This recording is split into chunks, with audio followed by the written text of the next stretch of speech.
Hello everyone. Today I'm going to be presenting to you a video on how to make chocolate from scratch. We're going to be making a milk chocolate that has banana in it, so it's a banana milk chocolate. This is actually not everything that's going to end up in the final chocolate bar, but to start we need to amalgamate all of these in my melanger. I'll quickly go through all the ingredients.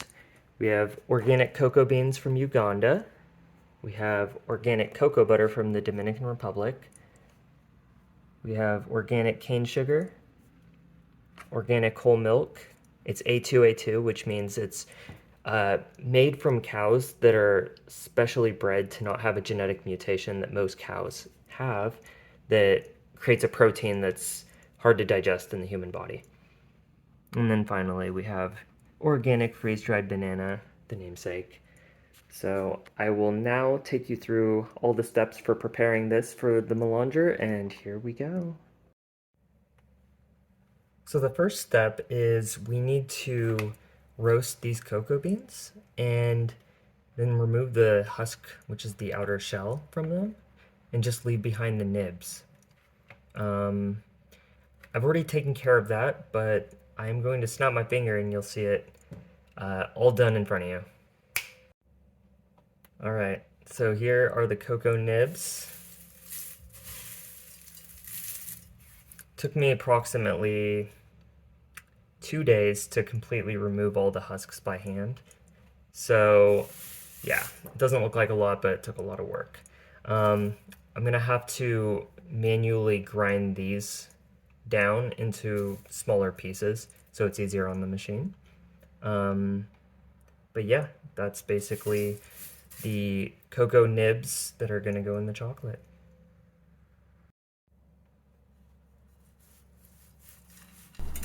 Alright, so I got my glass dish out here. We're just gonna weigh up these cocoa nibs that I cracked.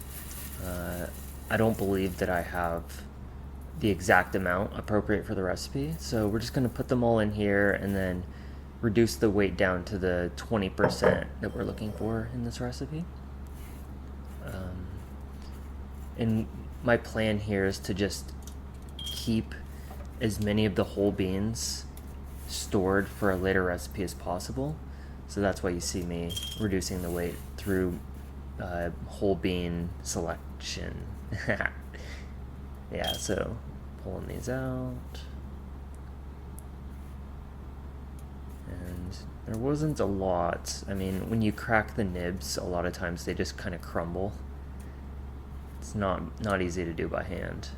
In fact, when machines do it, they just completely eviscerate everything and then use wind to kind of blow away the husk from the nibs. Alright, I'm almost done here, and then we're going to show them off to the camera, I believe. Any second now. Alright, let's move on to the next step. Alright, so I've got my IKEA glass here, and we're just going to start crunching these beans. Just try to get them down to the smallest particle size we can. Nothing much else to it. It'd be a little easier if I had laid parchment down on the counter and crunched them against that instead of the glass, because the corners and all that get in the way, especially when you're using a oddly shaped object like that glass that I'm currently crunching everything with. But yeah, anyway, one issue would be things would fly everywhere, so at least within the glass dish it can be self-contained.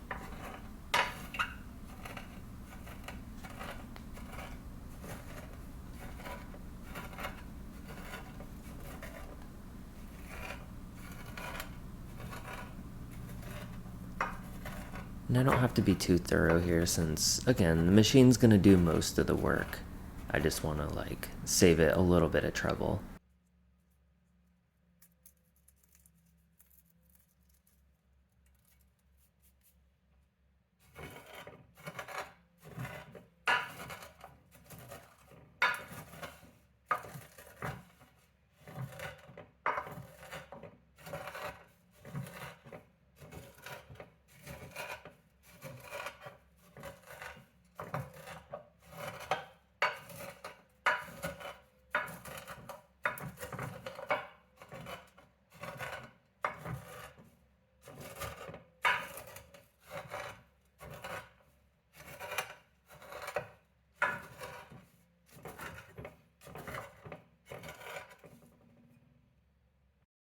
Alright, so now we're just gonna get all the ingredients out into bowls.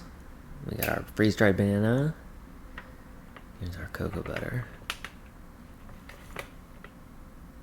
And we're gonna need 2 bowls of this because I have to microwave these for similar reasons as the cocoa beans. We just want to sort of break down the particle size, but in cocoa butter's case it actually melts into an oil, which is cool.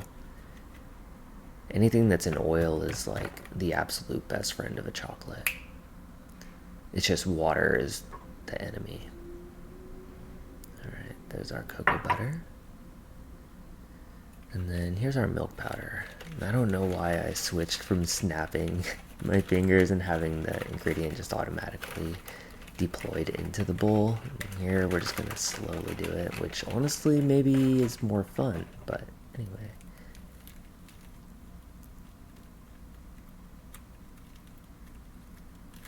Yeah, so the cool thing about this milk, by the way, is people think that they're lactose intolerant. In some cases they are, but I feel like that genetic protein that we're all adverse to is the reason people can't tolerate milk in some cases. So some people that have had my chocolate with this specific milk have reported no ill effects, which is cool. At the very least, I like the idea of it, just always sourcing the best ingredients possible.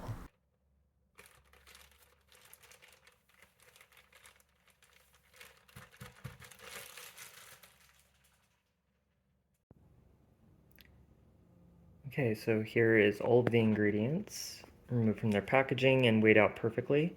We're doing a recipe that has 20% cacao, 25% cocoa butter, 10% banana, 25% sugar, and 20% milk. That is actually only 24% of the cocoa butter. We're saving the last 1% for the tempering process. And we're going to use a different form of cocoa butter that I also have. It's the same exact kind of cocoa butter. It's just been hyper tempered in an incubator for 24 hours just to give it hypercrystallization of type 5. So here we go. Alright, so here is our tempering machine, straight from the great land of India. See, it has a stone basin to it and stone wheels. Turn it on here for y'all. It's very noisy. It actually gets less noisy the more you add to it, which is cool. Alright, that was me snapping my fingers and making the cocoa butter melt. Here's a lovely close-up of the cocoa beans, the milk powder.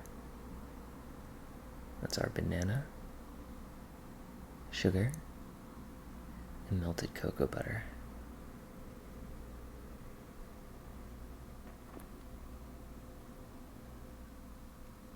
Alright, so the first thing we want to add is the cocoa butter, sort of as a lubricant for the machine.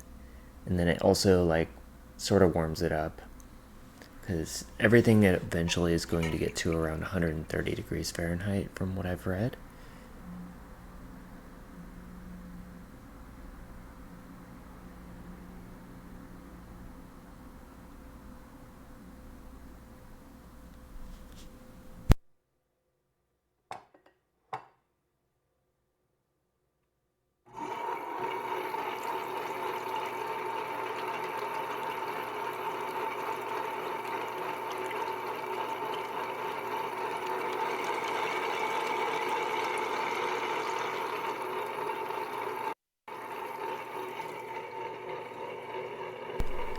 Now I'm just going to slowly start adding in the cocoa nibs.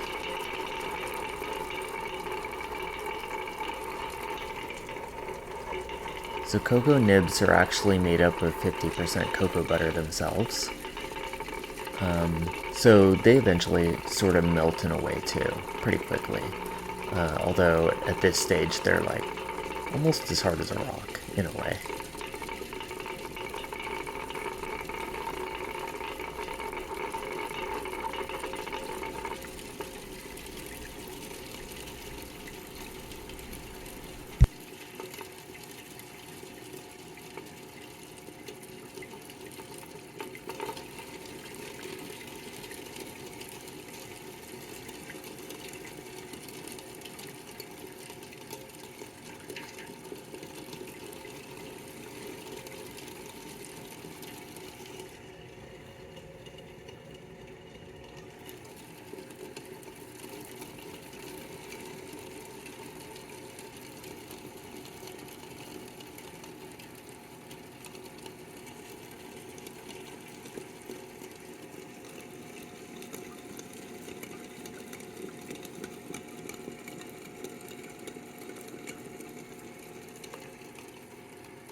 Alright, and then we're gonna add the last of the cocoa butter here.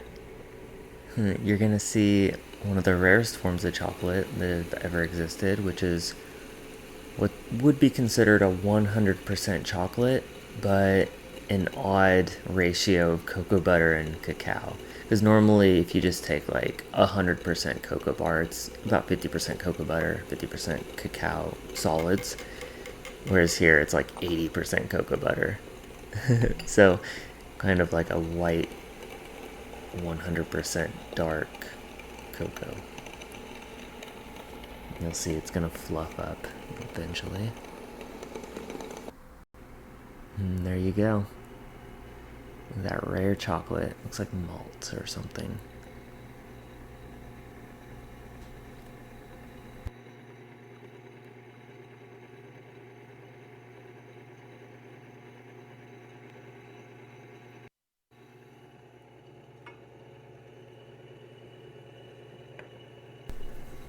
Now we need to start adding in the sugar.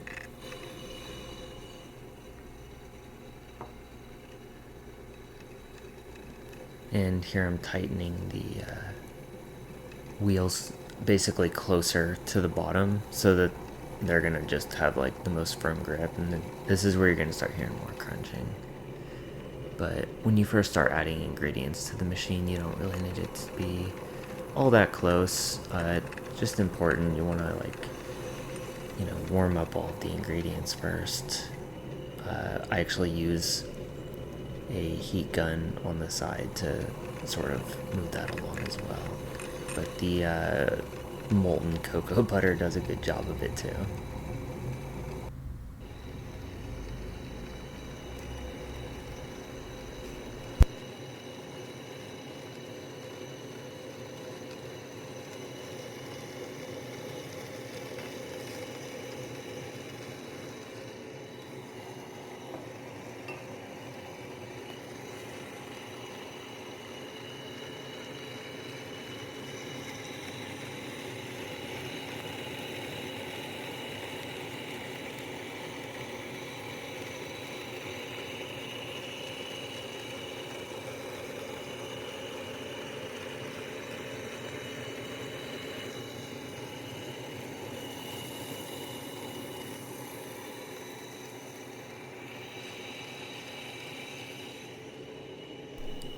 Alright, now here comes the milk powder. One thing that this likes to do when you add it is really fluffs up everything inside the machine. And honestly, this is one that's good to go slow on, but I love just getting it in there pretty quick because I just like the effect of it.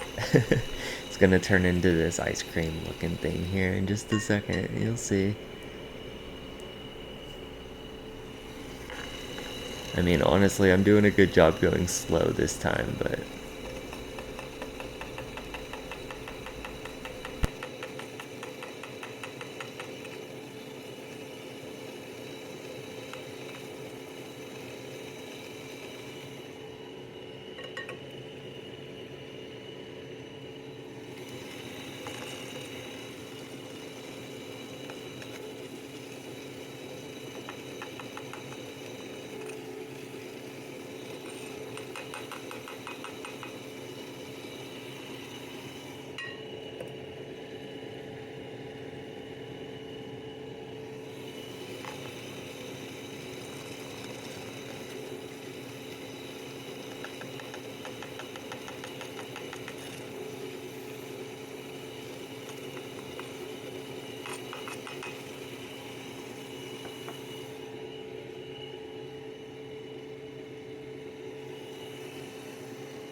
and this is why it's good to have the machine, because doing this by hand would take a long time.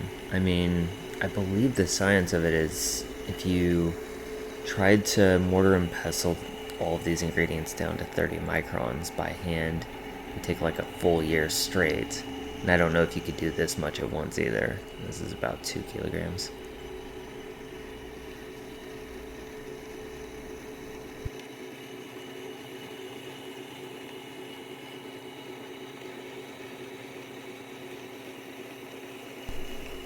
there's a definite need to come in and spatula the ingredients into the others, incorporate them all. Alright, here's our secret ingredient, the banana.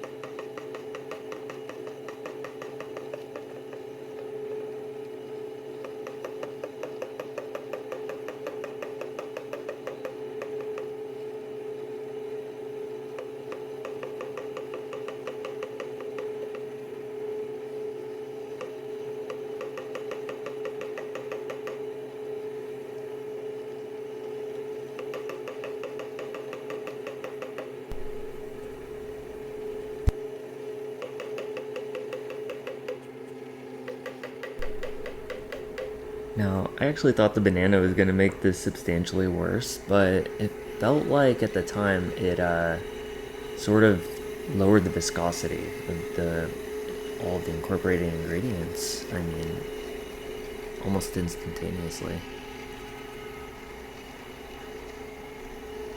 But yeah, that's all of them. Now this has to sit in this machine for a few days. Obviously, you can tell. But generally speaking, after just 12 hours, it's gonna look really nice. And then the extra days are just to make it a little bit better, essentially.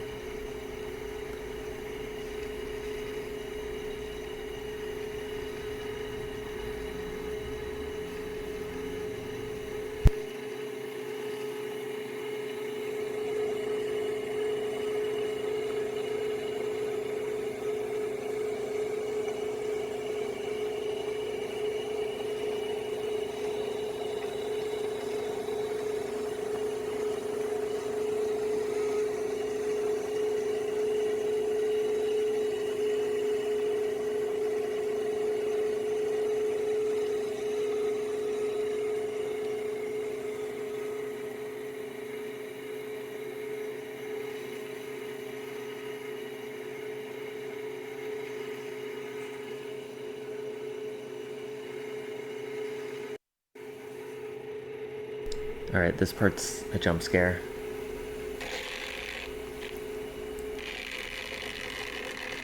Now I'm sort of starting to clean up the machine from the inside. You gotta start with the sidewalls.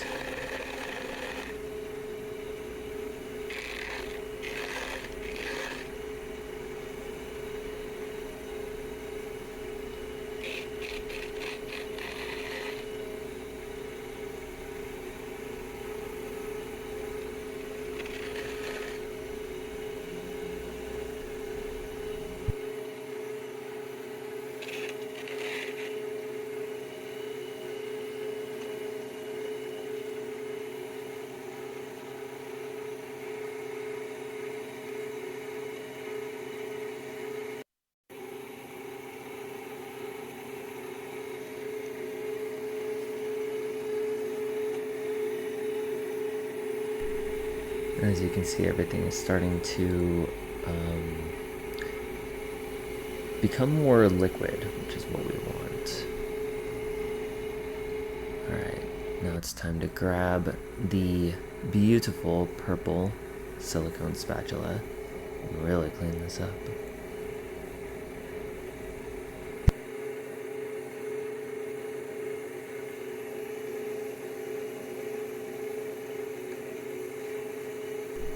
You can use the wheel to sort of just clean off the spatula as you go, which is fun.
Alright, and this is what the chocolate looks like after several days inside the melanger.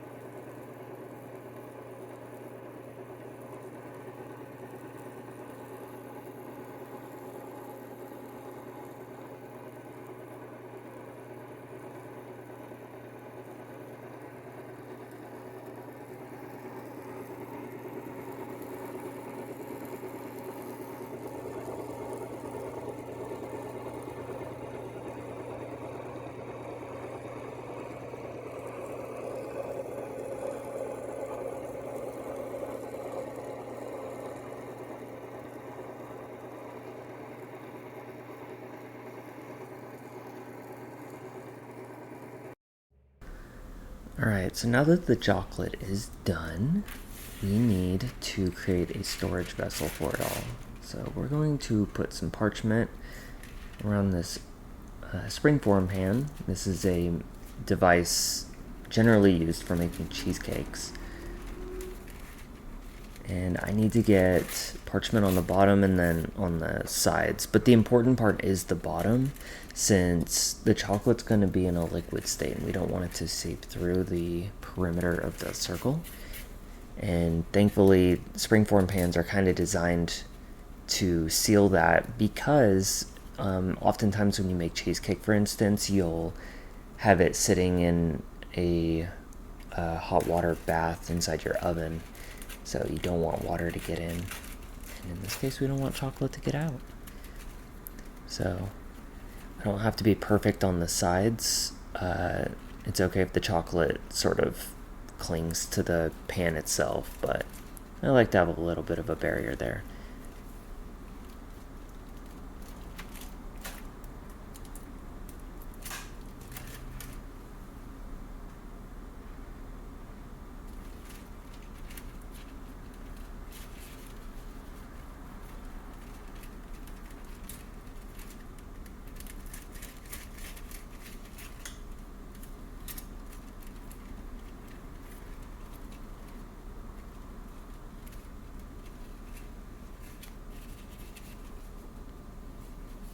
Alright, perfect.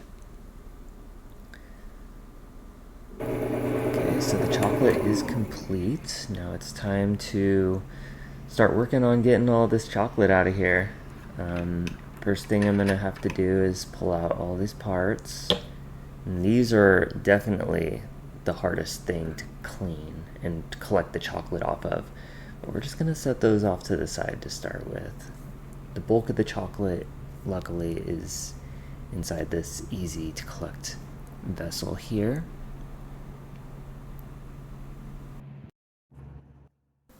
Okay, now we're going to start removing all the chocolate from my melanger.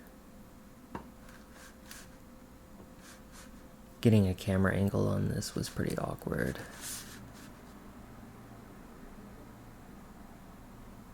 This is where it would be really nice to have another set of hands to hold the camera.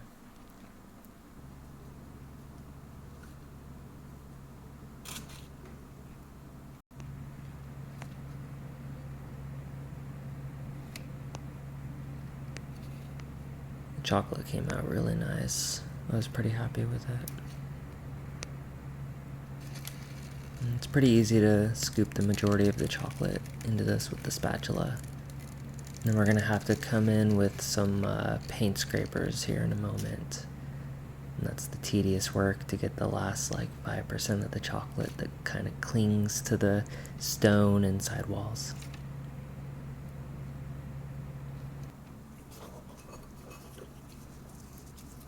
Alright, here's a sneak peek at some of the work, but I'm certainly standing there for a lot longer to get every little bit that I can.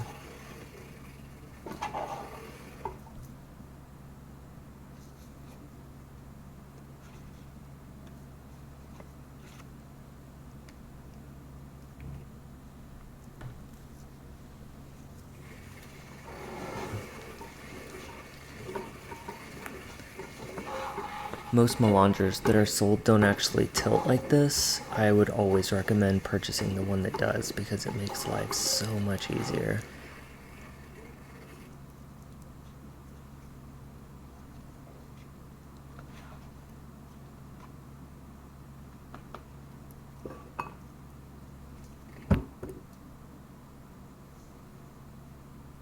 Alright, now we gotta start getting the chocolate off the parts.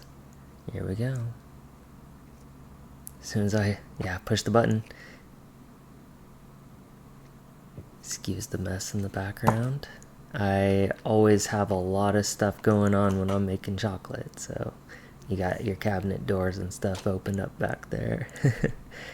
It'll be nice and tidy when I'm actually tempering the chocolate and whatnot.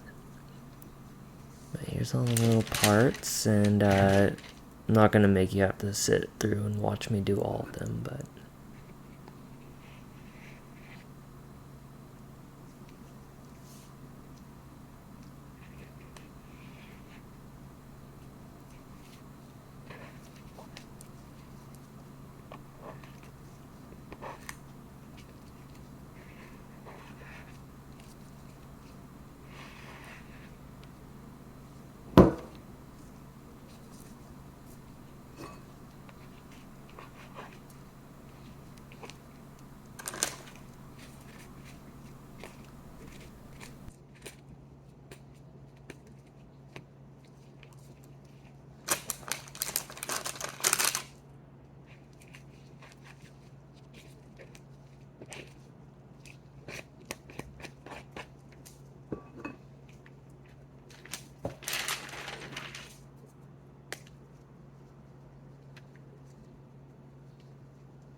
the wheels are pretty easy. It's the other parts that are very awkward. So a strategy that I've been using recently, you'll witness here, where kind of just use the gloves to grab the chocolate off of them and then scrape off from the gloves, because using those paint scrapers on awkward objects is no fun.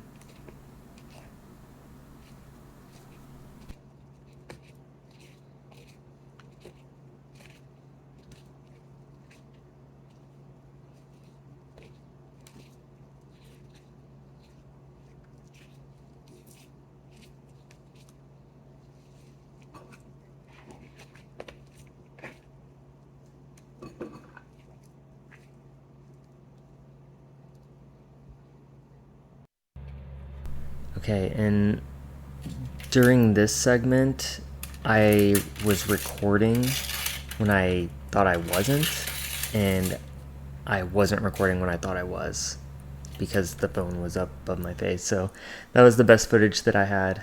Thanks for watching, and stay tuned for the next video. It's gonna be a good one. Bye.